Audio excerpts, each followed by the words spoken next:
Good evening. Good evening. My name is Suzy Colt, and I'm running for state representative for the District 4 for Coos County. That includes Jefferson, Carroll, Twin Mountain, and Whitefield.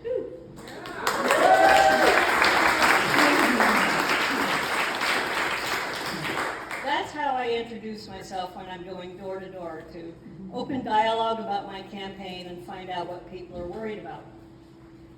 I have a brief bio, which you just heard, but that doesn't really speak to who I am or what makes me tick. I've struggled with my identity most of my life because who I am depends on what's happening in my life. Before I went to college, I was a girl who loved horses. I think that was destined because of my last name, Colt, as in lady horse, ages 1 to 3 of the male persuasion. I was also active in sports. I really didn't think much about anything else. In college, I studied art history and was an average student. I was actively involved in campus life, worked on the school paper, continued to be active in sports, and trying to figure out what I wanted to do with the rest of my life. It took me 6 years after college to settle on a career which didn't involve art history, much to my parents' chagrin. Somehow, I ended up becoming a lawyer and practicing law. That was quite unexpected. But when I look back, I realized a lot of my life experiences and education led me to that path, to become an activist. My parents were very political and brought it into the house. I was coming of age during the Vietnam War and the Watergate scandal.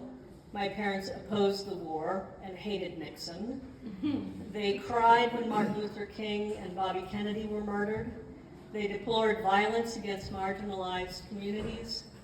They had many gay friends because they were professionals in the art museum world, which is very gay.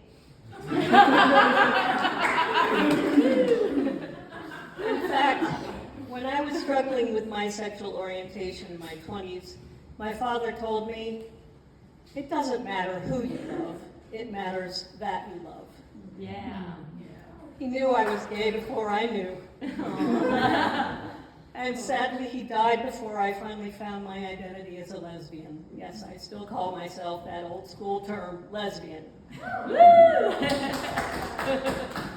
I came out in law school around the same time that the Supreme Court was ruling that schools were allowed to fire, quote, homosexual teachers, stating that, sexual orientation was not a protected classification.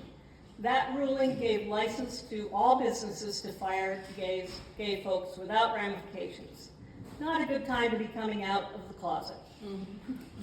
In law school, I was learning about our constitutional rights and determined to fight for them for the rest of my life. That's when I began identifying as a lesbian activist.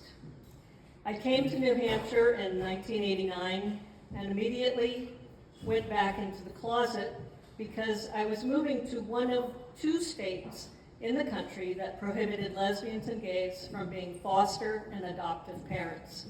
The other state was Florida. No surprise there. I changed my identity for safety reasons. I didn't know if I was safe in my new job. Fortunately, that didn't last long. I was accepted by my peers and became known as the gay lawyer. Within a few years, I was joining an effort to add sexual orientation to the law against discrimination. It took a few years, but we got it.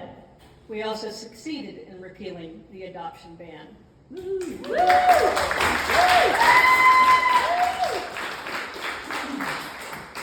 I had hoped that the fight for our rights was over after we won marriage equality in 2015. But here we are in 2024, battling back against hateful laws affecting our transgender community. This summer, laws have been signed that impact our trans youth and their rights to play in sports, confide in their teachers, and pursue necessary health care. As a result, we are forced to fight for our rights in the court system again, because our lawmakers aren't listening to us. Fortunately, we have received a small reprieve in the New Hampshire Federal Court, which has granted 2 transgender girls requests to continue playing on their teams that they love, while their lawsuit winds its way through the court system. The court has even indicated it is inclined to throw out the law, but the state is throwing all of its legal arsenal behind the lawsuit, and we have to keep fighting. The law is on our side, but we still have to fight for our rights, and it's exhausting.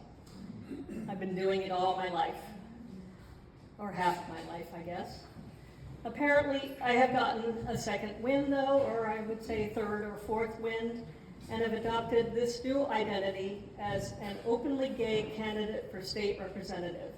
It feels right in the moment, and I am proud to identify as a badass, in-your-face protector of the